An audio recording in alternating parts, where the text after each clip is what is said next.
大家好，我是夏妈。放假了，吃饭的时间就不固定了。我们今天下午4点钟炒了一个这种炒麦米饭，配上牛排。我找的这种麦米其实就是米粒型的意面，做成了这种饭粒一样的，就和平常煮面差不多哈。你就放到开水锅里面，加上一点食用盐，给它煮上8到10分钟，掐一下中间没有硬芯，基本上就可以出锅了。配菜我是准备了一点那个午餐肉、胡萝卜、玉米、豆子，先放到油锅里面翻炒均匀。炒熟了以后，你就把那个煮好的麦米给它放进去，把那个水分收干一下。不同的形态做出来的美食给人感觉也完全不一样了，这个真的就和吃米饭一样的。炒干了以后，你就抹上一点黑胡椒粉，撒一点食用盐，我还挤了一点点蚝油哈，给它翻拌均匀。出锅之前撒上葱花。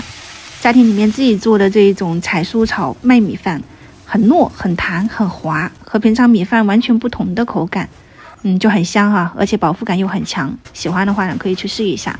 这边就是把那个锅烧热以后，解冻后的那个牛排放进去，两面给它煎到那个焦褐色。这样我一般都是翻2次面就可以了。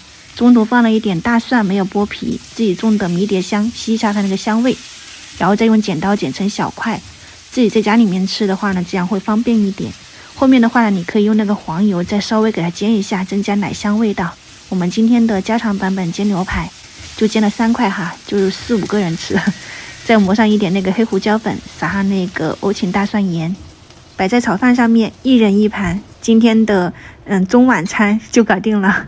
你们想吃的话呢，也可以在家里面去尝试着做一下，很香很好吃。我们就先开吃了哈，周一再见，拜拜。